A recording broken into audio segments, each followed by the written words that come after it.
ಸರ್ಕಾರ ಏನಿವತ್ತು ಒಂದು ರಿಕ್ರೂಟ್ಮೆಂಟ್‌ಗೆ 1 ತಿಂಗಳಲ್ಲಿ ನೋಟಿಫಿಕೇಷನ್ಸ್ ಮಾಡ್ತೀನಿ ಅಂತ ಹೇಳಿದ್ರು. ಇದ್ರ ಬಗ್ಗೆ ಸರ್ಕಾರ ಸೀರಿಯಸ್ ಆಗಿ ತಗೊಂತಾ ಇಲ್ಲ. ಈ ಒಂದು ಸೀರಿಯಸ್ ಆಗಿ ತಗೋಬೇಕಂತಂದ್ರೆ ಎಲ್ಲ ವಿದ್ಯಾರ್ಥಿಗಳು ಒಗ್ಗಟ್ಟಾಗಿ ಮತ್ತೆ ಹೋರಾಟ ಮಾಡಬೇಕು. ಈ ಹೋರಾಟದ್ದು ಏನು ಪೂರ್ವಭಾವಿ ಚರ್ಚೆ ನಡೀತಾ ಇದೆ. ನಾಳೆ ಬೆಳಗ್ಗೆ ಅಂದ್ರೆ ಏಪ್ರಿಲ್ 2ನೇ ತಾರೀಕು ಇಲ್ಲಿ ಆರ್.ಪಿ.ಸಿ. ಲೇಔಟ್ ಪತಂಜಲಿ ಯೋಗಾಶ್ರಮ ಟ್ರಸ್ಟ್ ಅಲ್ಲಿ ಸೆಕೆಂಡ್ ಫ್ಲೋರ್ ಅಲ್ಲಿ ನಾವು ನಾಳೆ ಚರ್ಚೆ ಮಾಡ್ತಾ ಇದೀವಿ. ಸರ್ಕಾರ ಈ ಕೂಡಲೇ ನೇಮಕಾತಿ ಪ್ರಕ್ರಿಯೆ ಪ್ರಾರಂಭ ಮಾಡಬೇಕು. ಒಂದು 2ನೇದು ಕೆಪಿಎಸ್ಸಿ ಏನೋ ಒಂದು ಅಕ್ರಮ ಆಗಿದೆ. ಅಷ್ಟ್ರ ಮೇಲೆ ಸಿಬಿಐ ತನಿಖೆ ಆಗಬೇಕು. ಮತ್ತೆ ಇದ್ರ ಜೊತೆ ನಾವು ಲ್ಯಾಂಡ್ ಸರ್ವೇಯರ್‌ದು ಮೊನ್ನೆನೇ ಒಂದು ಮೆಸೇಜ್ ಹಾಕಿದ್ವಿ. ಲ್ಯಾಂಡ್ ಸರ್ವೇಯರ್ ಮತ್ತೆ ಇನ್ನೊಂದು ಎಕ್ಸೈಸ್ ಸಬ್ ಇನ್ಸ್ಪೆಕ್ಟರ್ 2 ನೋಟಿಫಿಕೇಷನ್ಸ್‌ನ ಕೆಪಿಎಸ್ಸಿ ಇಂದ ಕೆಎ ಕೊಡಿಸ್ಬೇಕು. ನಾವು ಈ ಆಲ್ರೆಡಿ ಅಸಿಸ್ಟೆಂಟ್ ಅಗ್ರಿಕಲ್ಚರ್ ಆಫೀಸರ್ ಮತ್ತೆ ಅಸಿಸ್ಟೆಂಟ್ ಅಗ್ರಿಕಲ್ಚರ್ ಆಫೀಸರ್ ಕೆಪಿಎಸ್ಸಿ ಇಂದ ಕೆಎ ಕೊಡಿಸೋದಕ್ಕೆ ಸಾಕಷ್ಟು ಪ್ರಯತ್ನ ಮಾಡಿದ್ದಾದ್ಮೇಲೆ ಈ ತರ ಮೀಟಿಂಗ್ ಎಲ್ಲ ಮಾಡಿ ತುಂಬಾ ಚರ್ಚೆ ಮಾಡಿದ ನಂತರ ಕೆಪಿಎಸ್ಸಿ ಇಂದ ಕೆಇಎ ಕೊಟ್ಟಿದ್ದು.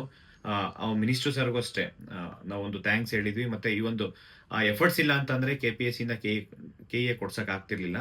ಅದೇ ರೀತಿ ಲ್ಯಾಂಡ್ ಸರ್ವೇಯರ್ದು ಮತ್ತೆ ಎಕ್ಸೈಸ್ ಸಬ್ ಇನ್ಸ್ಪೆಕ್ಟರ್ ಕೆಪಿಎಸ್ಸಿ ಇಂದ ಕೆಇಎ ಕೊಡ್ಬೇಕಂತಂದ್ರೆ ನಾಳೆ ಏನ್ ನಾವು ಚರ್ಚೆ ಮಾಡ್ತಾ ಇದೀವಿ, ನಾಳೆ ಚರ್ಚೆಯಲ್ಲಿ ಎಲ್ಲಾ ಆಸ್ಪಿರೆಂಟ್ಸ್ ಈ ಒಂದು ಭಾಗವಹಿಸಬೇಕು. ಗುರುವಾರ ನಾಳೆ ಬೆಳಗ್ಗೆ 10 ಗಂಟೆಗೆ ನಾವು ಅಲ್ಲಿ ಸೇರ್ತಾ ಇರೋಂಥದ್ದು. ನೀವು ಎಷ್ಟು ಹೆಚ್ಚಿನ ಸಂಖ್ಯೆಯಲ್ಲಿ ಸೇರ್ತೀರಾ ಮತ್ತೆ ಅದು ತುಂಬಾ ಇಂಪಾರ್ಟೆಂಟ್ ಚರ್ಚೆ. ಲಾಸ್ಟ್ ಟೈಮ್ ಅಷ್ಟೇ ನಾವು ಅಗ್ರಿಕಲ್ಚರ್ ರಿಲೇಟೆಡ್ ಚರ್ಚೆ ಮಾಡಿದಾಗ ಎಲ್ಲ ಸ್ಟೂಡೆಂಟ್ಸ್ ಬಂದಿದ್ರಿ.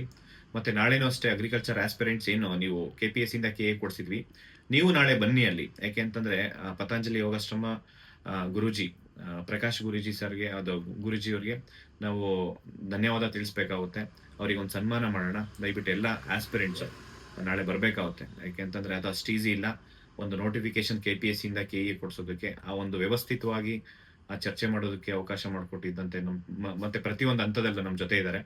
ಅದಕ್ಕೋಸ್ಕರ ನೀವೆಲ್ಲರೂ ಅಲ್ಲಿ ಬರಬೇಕು. ಮತ್ತೆ ಈ ಒಂದು ಸರ್ಕಾರಕ್ಕೆ ಅಷ್ಟೇ, ಸರ್ಕಾರ ಈ ಎಲ್ಲಾ ವಿಚಾರವನ್ನ ಗಂಭೀರವಾಗಿ ತಗೊಂಡಿಲ್ಲ ಅಂತಂದ್ರೆ ಮುಂದಿನ ಹೋರಾಟ ನಾವು ಧಾರವಾಡ ಮತ್ತೆ ಬಿಜಾಪುರದಲ್ಲಿ ಏನು ಹೋರಾಟ ಮಾಡ್ತಾ ಇದೀವಿ, ಈ ಹೋರಾಟಕ್ಕೆ ಧಾರವಾಡದಲ್ಲಿ ಎಸ್ಪೆಷಲಿ ಧಾರವಾಡ ಹೋರಾಟಕ್ಕೆ ಎಲ್ಲ ರೈತ ಮುಖಂಡರು ಮತ್ತೆ ಕನ್ನಡ ಪರ ಹೋರಾಟಗಾರರು ಎಲ್ರೂ ಈ ಒಂದು ಹೋರಾಟಕ್ಕೆ ಭಾಗವಹಿಸ್ತಾರೆ. ಆದಷ್ಟು ಬೇಗ ಅಂದ್ರೆ ವಿತಿನ್ ಒನ್ ವೀಕ್ ಅಲ್ಲಿ ನಾವು ಡೇಟ್ ಅನೌನ್ಸ್ ಮಾಡ್ತೀವಿ. 1 ವೀಕ್ ಅಲ್ಲಿ ನಾವು ಹೋರಾಟ ಮಾಡೇ ಮಾಡ್ತೀವಿ.